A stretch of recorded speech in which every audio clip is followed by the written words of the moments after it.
Olá, programa Empreende São Paulo está no ar, sempre trazendo um empresário de um ramo, de um setor, para a gente entender como está o mercado de trabalho, os desafios de empreender diante das novas tecnologias e, claro, um pouco da história de vida e de trabalho de um negócio de sucesso. Nossa entrevistada é uma colega de profissão, a Ana Paula Soares. Ela é proprietária da Encaso, assessoria de comunicação. Muito obrigado pela sua presença. Falei certinho, né? Encaso, né? Falou 100% corretamente.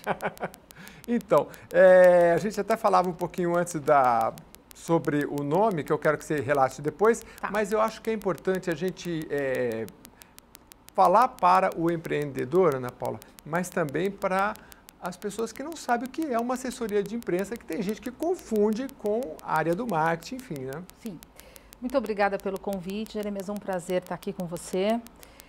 Realmente tem uma confusão nesse mercado. É comum, quando eu vou para as minhas reuniões de prospecção, até com empresas de médio e portes de médio para grande, as empresas ainda fazendo uma confusão do papel da assessoria de imprensa, do profissional assessor de imprensa. Existe uma confusão na área de comunicação. Então, quando a gente pensa em empresa, existe a comunicação da empresa de uma forma mais ampla. Existe agência de branding, agência de digital e agência de assessoria de imprensa.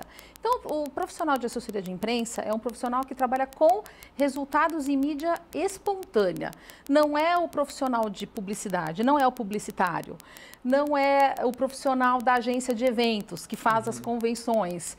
Não é, muitas vezes, o profissional da comunicação interna, se bem que o profissional da comunicação interna, muitas vezes ele tem a mesma formação do assessor de imprensa. Mas o assessor de imprensa, ele tem o papel de ser a interface, né, de levar as informações das empresas para a mídia espontânea, traduzindo aquelas informações em notícias, em conteúdos que possam ser relevantes para os veículos de comunicação, para a mídia em geral, para rádios, para TV, para agências de notícia, enfim, para todos os tipos de imprensa. Agora eu quero saber um pouco da sua história, porque você é formada em jornalismo, é isso? Sou formada em jornalismo. E aí você começou direto na assessoria de imprensa, como é que foi? Não, eu me formei e aí eu fiz um pouco de rádio escuta, fiz alguns estágios. Fiz alguma coisinha também inicialmente, já mais com carinha de assessoria de imprensa, numa empresa no último ano de faculdade, fazer um pouco de comunicação interna, mas já me aventurava a sugerir algumas pautas para os veículos de comunicação. E aí eu falei assim, deixa eu ver um pouquinho, entender um pouquinho melhor a redação primeiro, e já tinha feito um pouquinho de assessoria, mesmo fora de uma agência, o que não me dava muita bagagem, porque eu não tinha outros profissionais para me ensinar. Certo. E aí eu fiz um pouquinho de rádio, fiz um pouco de impresso, fiz freelas para revistas femininas, fiz também alguns projetos no Terra na época. E aí, não é que eu não me encontrei, eu não estava assim 100% plena daquela maneira. E surgiu a oportunidade de começar a fazer assessoria de imprensa. E aí eu me encontrei, porque a assessoria é um pouco diferente, né? É um trabalho mais estratégico, é um trabalho mais planejado, que você tem você não tem um começo, meio e fim todos os dias. Você vai administrando o cliente ao longo de meses, de anos. E essa parte mais estratégica é aquela parte que me cativa mais. Aí eu falei, não, é por aqui que eu quero ficar. Mas você acha que precisa ser um jornalista para ter uma assessoria de imprensa?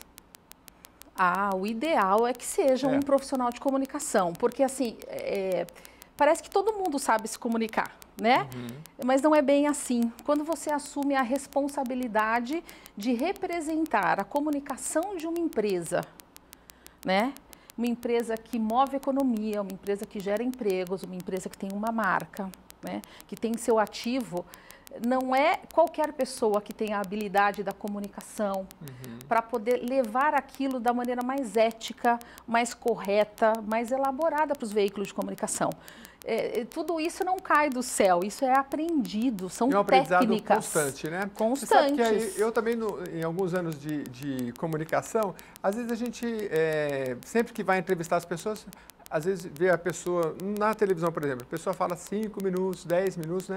E a gente sabe que aquilo às vezes vai 30 segundos, 1 minuto para o ar, né? Às vezes, dependendo da situação, eu falo, olha, a gente vai colocar 30 segundos, porque é uma matéria jornalística de 2 minutos, vou entrevistar mais 3 pessoas, aí ajuda a pessoa a fazer a continha. Você sabe que existe uma frustração, né? Às vezes os clientes, eles se frustram, assim. Quando a gente fala de mídia espontânea, a gente está falando de uma mídia que não nos pertence. Não pertence a nós da Encaso, não pertence a nenhuma agência de assessoria de imprensa, mas também não pertence ao cliente. Aquele espaço é da imprensa. Então, o que a gente faz numa comunicação azeitada e bem feita é tentar explorar aquele conteúdo da maneira que atenda esses 2 polos, para que seja um conteúdo de fato editorial e relevante para aquele telespectador, para aquele ouvinte, para aquele leitor, mas que também passe a informação correta da empresa, para que contribua para a reputação da imagem daquela companhia. E muitas vezes casamento, né? É um casamento, e muitas vezes, por que ele se frustra, né, fazendo essa amarração?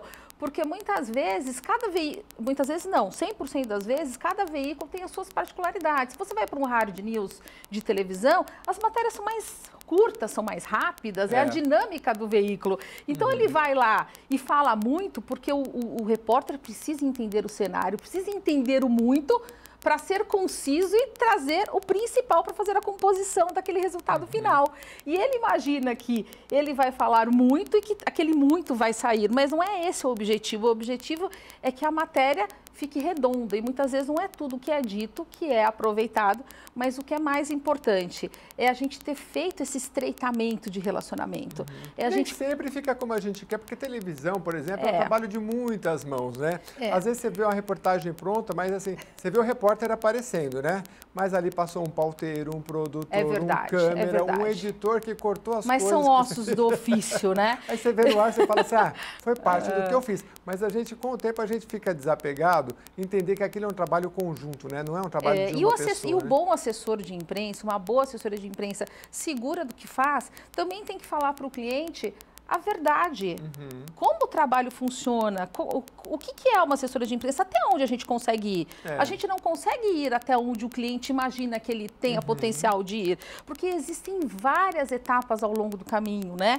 A gente vai fazer da melhor maneira possível, isso que diferencia uma agência que entrega mais ou menos, assim, com outras variáveis, tipo do negócio do cliente, é muito complexo tudo isso. Mas, assim, a gente sempre tenta trabalhar da melhor forma para que o resultado final se aproxime ao máximo da expectativa do cliente. Mas se no começo do trabalho você disser, entenda que a mídia não é nossa, a mídia é da imprensa, a gente já consegue também segurar um pouco essas expectativas muito over demais, né? Para que o trabalho também consiga seguir com uma fluidez e para que tudo funcione bem, né? É importante isso. Agora, você falou que é bom que seja um jornalista para trabalhar numa assessoria de imprensa, né? E eu me lembro, por exemplo, a gente que já trabalhou em grandes redações, a gente sabe que, por exemplo, nas segundas-feiras, às vezes falta um pouco de notícia, né? Aí, pô, quem sabe um assessor de imprensa tem alguma coisa irrelevante para a gente colocar aqui. Às vezes, numa outra, sei lá, numa sexta-feira, tá cheio, a semana está encerrando, você tem bastante notícia, né? Às vezes, a redação na segunda repercute esporte, que aconteceu no final de semana, às vezes, dependendo das coisas, não tem muita coisa. O assessor de imprensa, ele entra ali e fala assim, não, eu posso munir você com muita coisa importante. O assessor de imprensa, ele é genial, porque ele tem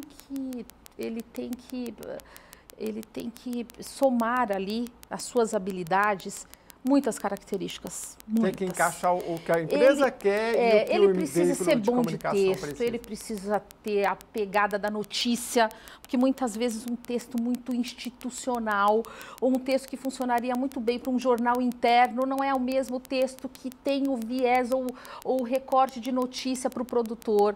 Ele precisa ter o timing correto, ele precisa entender o fluxo de fechamento das redações para saber como é que funciona um horário de fechamento, para saber que no final do ano muitos veículos antecipam alguns fechamentos e tem algumas oportunidades. Tem uma série de variáveis ali. Só o tempo que vai trazendo, vai montando esse quebra-cabeça. E ele só fica de fato calejado, né, à medida que ele vai com esses acertos e erros, sabe? Lapidando esse trabalho que é muito de uma sensibilidade incrível, né? E de uma resiliência. Assim como o empreendedor da área de comunicação precisa ser resiliente, assim como qualquer empreendedor de qualquer mercado mercado precisa ter a resiliência como uma das características principais. E falando em resiliência, uma coisa que eu quero muito saber é quando um profissional que é de uma área técnica, como você, jornalista, de repente agora vou empreender. As faculdades até então não tinham, agora algumas têm, né? Essa disciplina de empreendedorismo, quais foram os desafios que você enfrentou a partir daquele momento que você falou, não, agora eu vou ter a minha empresa, vou deixar de ser uma funcionária? O que você enfrentou nessa época? Só fazendo um fechamento dessa questão do jornalista para trocar uma assessoria de imprensa, além das habilidades técnicas que só um jornalista tem, se ele for só um empreendedor, mas não tiver as habilidades técnicas, não funciona no negócio. Né? Imagine que ele vai ser um excelente empreendedor, mas ele não vai conseguir orientar a sua equipe, como é que se estrutura um planejamento estratégico, como é que funcionam os veículos, não funciona.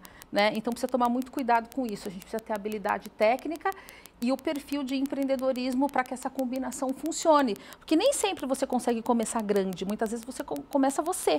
Né? Então, você precisa ser você o gestor da tua empresa, quem paga 1 ou 2 funcionários, quem vai atrás das prospecções e quem escreve o release, quem liga para o jornalista, quem fecha as pautas. Se você também não souber fazer isso, você não mantém o único cliente que você tem até você conseguir outros para poder manter o seu negócio. E para você, como é que foi na prática? Teve a questão do desapego, porque a gente como jornalista olha ali e fala assim, mas podia tá assim, tá assado, né? Você tem um pouco, esse desapego vai acontecendo com a maturidade, né? Eu, de fato, era funcionária e aí já estava muito tempo no mercado e, como eu comentei com você, fiz bastante coisa. E na última empresa que eu trabalhei, comandava uma equipe grande, eram muitas empresas, eu fazia toda a direção de comunicação de multinacionais, empresas de médio, grande porte. E aí eu me vi... senti que começou a nascer uma empreendedora, porque eu sempre fui funcionária empreendedora. Aquela funcionária que você não precisava mandar eu fazer além daquilo que eu estava recebendo para fazer ou do escopo da minha função. Eu sempre fiz além. Sim. Eu sempre fiz mais do que me pediram. Eu sempre puxei responsabilidade que não eram minhas. Isso já era empreendedorismo e eu não sabia enquanto funcionária. Mas como é que foi essa transição de você deixar um pouco de ser a funcionária empreendedora e ser, não? E que características da empreendedora você começou a fundamentar mais? Aí, assim, eu saí da empresa onde eu trabalhava, na minha licença maternidade eu comecei a desenhar a minha agência e comecei, né? E aí eu pensei que a funcionária empreendedora era o suficiente para eu ser empreendedora da minha agência. E não foi bem assim que a banda tocou, não. Ajudou? Claro que ajudou. O arrojo, aquela coisa de deu errado, você levanta e vai, e você sabe, levanta e vai no outro dia de novo. Mas eu tive que aprender. Eu tive que aprender muito por conta de que você se vê administrando área de finanças, fazendo a prospecção, gerenciando os funcionários. E eu sempre fui muito centralizadora, sabe? E aí, à medida que eu tive que começar a parar de colocar a mão na massa, porque teve uma hora que eu tive que parar de fazer assessoria de imprensa na veia e começar a gerir o meu negócio. Porque se eu não fizesse isso, o negócio não ia para frente. E você já tinha um sócio? O Ricardo Sabo é meu sócio. Desde o começo? Desde o começo. Então, assim, no começo... a gente ficava no escritório que era dele ainda. Olha só, comecei bem pequenininha. E vocês fizeram aquela divisão que sempre a gente ouve falar assim no empreendedorismo, aquilo que você é bom, faça, deixe para o seu sócio aquilo que... A gente divide perfeitamente as funções. E ele foi cuidar do quê mais? Assim? Ele já tinha uma experiência de empresa que eu não tinha.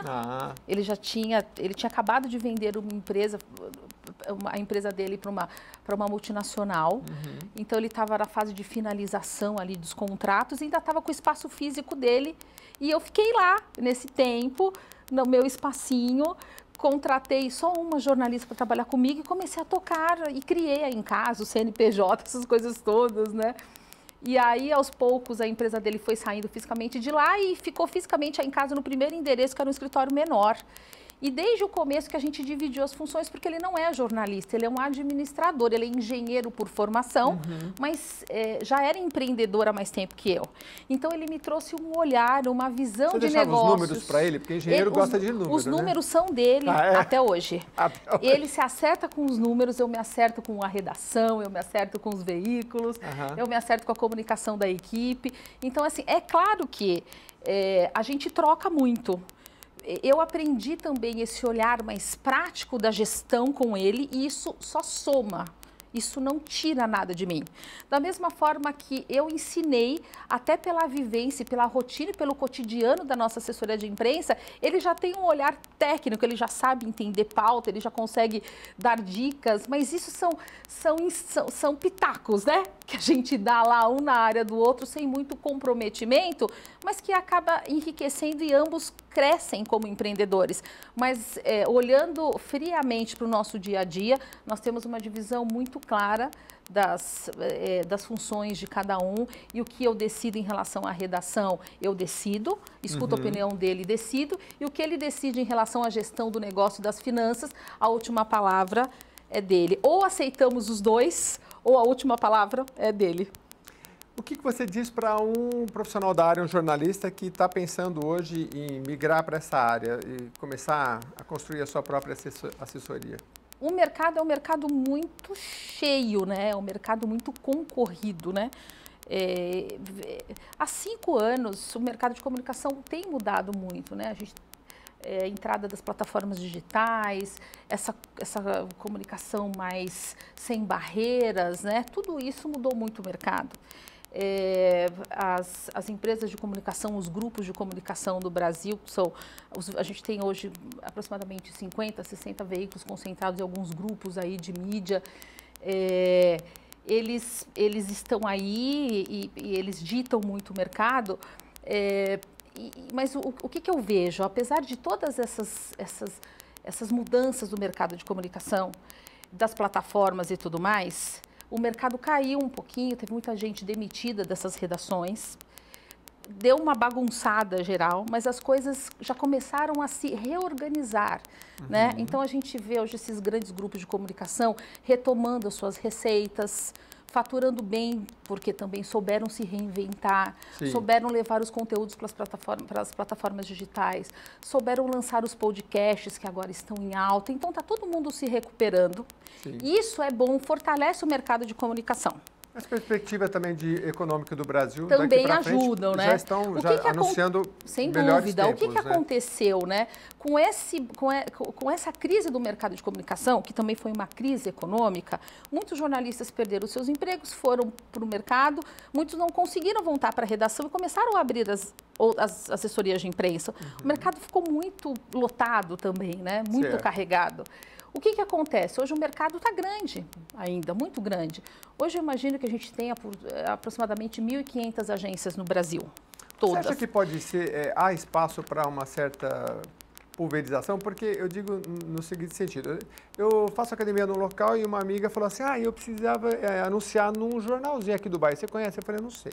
Aí passou uma semana, ela falou assim, eu encontrei um aplicativo, coloquei lá, já sou personal de 3 pessoas. E tudo perto da casa dela. Ou seja, é um serviço de geolocalização que mostra, olha, você é profissional aqui, você quer esse profissional aqui, tem perto de você. Você acha que o seu setor também pode passar por alguma transformação assim, de você prestar assessoria para pessoas que são próximas de você, uma sorveteria, um outro ali? Assim, e a tecnologia pode o que eu costumo falar? A comunicação, ela é essencial para qualquer empresa de qualquer tamanho. Que comunicação fortalece reputação, reputação é ativo. Com o ativo fortalecido, está tudo certo, você tem ali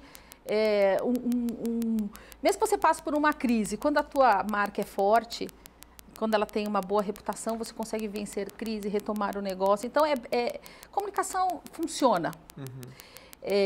Mas precisa ver se encaixa com o objetivo do negócio. Por exemplo, a Encaso já não tem muito esse perfil de atender esses negócios menores. Por uma questão da equação do nosso negócio. Hoje a gente atende mais empresas de médio para grande porte. Mas a gente já atendeu, sim, empresas menores e é perfeitamente possível fazer um bom trabalho com empresas de menor porte, muitas vezes buscando não só os veículos de bairro, né? Mas a gente tem veículos de comunicação focado em pequenas e médias empresas. Revistas que só falam de pequenas empresas, por exemplo. E uma sorveteria pequenininha, ou um negócio pequeno, consegue estar perfeitamente dentro de um veículo voltado para pequenas. Mas é possível? Mesmo assim, entendi, mas mesmo no cenário que você atua com grandes empresas, como é que vocês foram se reinventando? Porque a gente sabe que lá atrás, o que era a assessoria de imprensa? Era o tal do release, né? Manda o release por e-mail, que hoje nem sempre é e-mail, pode ser WhatsApp, e ali a pessoa vinha com aquela história, com o texto tudo pronto, eu vou colocar na pauta aqui do meu jornal, da minha emissora, ou não, né? Isso tudo mudou muito, né? Mudou, mas existem os clássicos ainda. Né? E um clássico bom é como filme, né? Mesmo quando você apresenta para uma geração, né, mais nova, ele entende que o ritmo das cenas são diferentes, que a película é a outra, mas ele se cativa também. Sim. Então, existem algumas ferramentas que ainda são utilizadas, mas que elas estão mais elaboradas. Até a forma de você executar o trabalho mudou. Mas, de fato, a gente não faz mais assessoria como se fazia antigamente, né? Eu lembro que a gente passava para as redações, para as produções de TV, as pautas, às vezes, por fax. Você acha que faz sentido? Hoje em dia, né? Você passa... E funcionava. Então, mas assim, o conteúdo continua, né? O meio mudou, né? O e-mail, o WhatsApp, o fax, mas mudou, os conteúdos... E assim, os veículos mudaram, então eles estão oferecendo para as assessorias outras plataformas para a gente colocar os nossos clientes, oferecer aos nossos clientes. Né? Eles tiveram que se reinventar porque a sociedade se reinventou. E os jornais, revistas e TVs e imprensa, eles tiveram que se reinventar junto. E quando você mexe no mercado, apesar das dores, das demissões, do mercado encolher e ficar estagnado, existem também os benefícios de você sair da zona de conforto e virem novos ares. Então, hoje você tem muitas ferramentas digitais para a gente trabalhar. As agências não precisam mais oferecer só assessoria de imprensa, elas podem oferecer conteúdos para redes sociais, elas podem oferecer outros produtos, aumentar o portfólio, aumentar a receita. Os veículos oferecem para a gente também as plataformas que se a gente não consegue estar no veículo impresso, a gente pode sugerir para o portal, a gente pode sugerir para a newsletter do veículo. Então, o mercado ele foi se organizando de uma forma e aí a gente tem boas notícias. As agências, o mercado de comunicação ficou estagnado de crescimento, faturamento das agências durante 3 anos. Ao final do ano passado, a gente teve um crescimento de 15% depois de 3 anos de estagnação. Então, é uma agência de comunicação. É uma agência de comunicação. E dentro presta assessoria de imprensa, que presta assessoria de imprensa para mais de 30 empresas, com marcas, contando marcas, porque algumas são grupos, são mais marcas. Então, na agência tem o setor do marketing, da imprensa, os nossos principais produtos, as nossas áreas são assessoria de imprensa, que é a mídia espontânea. A gente trabalha com marketing digital, marketing digital, gestão de redes sociais e trabalhamos com marketing de influência, que para as empresas de consumo tem bombado muito, as empresas buscam muito, que é o trabalho com os influenciadores digitais, que é uma outra plataforma que você desenvolve outras campanhas, que você utiliza outras linguagens, mas que você precisa de um jornalista, você precisa de um relações públicas, você precisa de uma pessoa que entenda de mídias sociais. E aí você vê que de um negócio, eu comecei o meu negócio só com assessoria de imprensa. Hoje eu tenho esse portfólio todo para oferecer. Além de gestão de crise, prevenção e gestão de crise de imagem, que é um assunto muito sério, precisa ser muito, muito bem olhado pelas empresas, né? Elas precisam se prevenir antes de tratar a crise quando elas aparecem, porque quando tudo que aparece de uma hora para outra, você não está preparado muitas vezes, né? Para quem está olhando para esse mercado, um jornalista aí para assessoria de imprensa, você disse que começou como assessor e depois isso foi ampliando, tem a sua área de marketing, enfim. Mas dá para trabalhar só como assessor no começo? Sem dúvida. Ou ele está sempre com esse olhar lá na frente, que um dia ele vai ter que ampliar suas áreas? Na verdade, o mercado é muito grande, né? A gente tem empresas que estão num grau de maturidade da comunicação lá em cima, que já buscam uma comunicação totalmente integrada. né? Precisa não pode ser cada uma numa caixinha. Existem especialidades profissionais, mas tudo precisa estar integrado. E existem empresas com produtos bons, com marcas boas que ainda estão ali, ainda num nível de maturidade, ainda num processo de evolução, né? Então, assim, é possível você ter hoje uma assessoria de imprensa? Só assessoria de imprensa? É absolutamente possível. Mas ela deve atender essas empresas? Mas é aquilo que eu disse para você, porque os veículos estão retomando o seu fôlego. Então, ainda tem espaço para mídia espontânea. A questão é, mídias sociais, essas multiplataformas, tudo isso é um caminho sem volta. E hoje a empresa pode até começar com a sua agência só com assessoria de imprensa. Eu só posso pagar assessoria, eu quero fazer só assessoria. Mas vai passar 2, 3, 4 meses, vamos fazer alguma coisa nas redes sociais? Aí eu pensei que a gente podia fazer alguma coisa com o influenciador digital, né? Eu pensei que a gente poderia desenvolver E aí como é que faz? O assessor tem que às vezes se desdobra para fazer isso também. Sem dúvida. E muitas vezes. E assim, é muito comum. E até por isso que as empresas, as agências de comunicação, tiveram um incremento de 15% de faturamento no último ano, em detrimento a 3 anos de estagnação, porque o que elas resolveram fazer? Mesmo que no meu portfólio regular eu não tenha tudo isso para oferecer, eu vou me virar nos 30 para atender a comunicação integrada do meu cliente. Entendi. Porque ele está pedindo uma série de coisas aqui, eu vou atender. Eu acho que isso que você está falando tem a ver com as próximas perguntas que eu vou fazer para você. Eu tenho só 3 minutos e tenho 3 perguntas, na verdade 4. Vamos lá, vamos ver se dá tempo. Uma é que os amigos aqui da redação, eu perguntei antes e eles falaram, pergunta para ela como é que a gente consegue cliente, como é que a gente mantém o cliente. Né? Nossa fala o caminho das pedras. Assim, manter o cliente, a fórmula que eu uso e sempre usei desde o início, desde que era funcionária, eu entendia que eu tinha que manter o cliente. Eu acho que manter o cliente é a função de quando você está trabalhando dentro de uma empresa. Também, você faz parte daquele núcleo, né? Eu sempre pensei assim. Então, assim, o que eu entendo? Resultado. Um bom relacionamento é importante, porque isso ajuda em qualquer relação. Mas ir atrás do resultado que faça diferença na vida do cliente, não só o arroz com feijão, muda toda a história. E hoje o cliente, ele, com tantas métricas assim, porque hoje você tem... É claro que você está isso seria mais do marketing, né? Mas eu pensando, por exemplo, no marketing, você tem os Facebooks ou outras mídias sociais que... coloca lá quem é o seu cliente, né? A idade, onde ele mora, as tendências, tudo mais, né?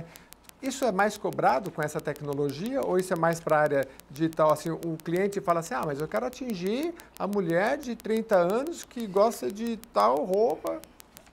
Isso vai ficando mais segmentado, né? Só fechando a pergunta anterior, assim, quer fidelizar o cliente, parta para o encantamento. Encante o seu cliente. Seja o melhor fornecedor que ele tem. Tente ser o melhor sempre. Veja sempre aquilo que você ainda não fez. Vá atrás sempre de um passo adiante, daquilo que vai surpreender, que vai deixá-lo de fato feliz. Pense em abundância, funciona muito. Entendi. Em relação a essa última questão que você... Não, a questão da cobrança. Como é que você mostra esses resultados?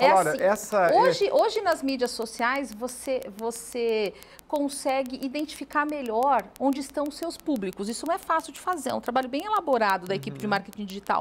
Você consegue fazer um rastreamento do comportamento do consumidor da tua marca nas redes sociais e você consegue ir impactando esse consumidor dentro de uma jornada de pesquisa dentro da internet, por exemplo, ou dentro de uma jornada de compra, quando ele desiste de comprar e aparece para você assim, você desistiu de comprar? Veja, né? Isso está dentro da seara de marketing digital. E tem ferramentas maravilhosas, né? O programa chegou ao fim, a gente vai ter que encerrar, mas só rapidinho, essa questão da pessoa desistir, eu me lembro que me apresentaram uma ferramenta, por exemplo, você desiste, ele já vem uma bandeirinha e fala assim, não, mas se você não quiser só trocar, você ganha 20% de desconto. Então, eles vão trabalhando aí. Eles vão te colocando entrando ali numas armadilhas, né? Mas às vezes são coisas boas, às vezes é armadilha, mas são coisas que... Armadilhas boas que você está buscando e é uma facilidade, muitas vezes, a informação vir até você, né? Exatamente. Mais mastigada, é importante. Só precisa ter bom senso também de triar aquilo que você realmente quer para você, aquilo que não é para você, porque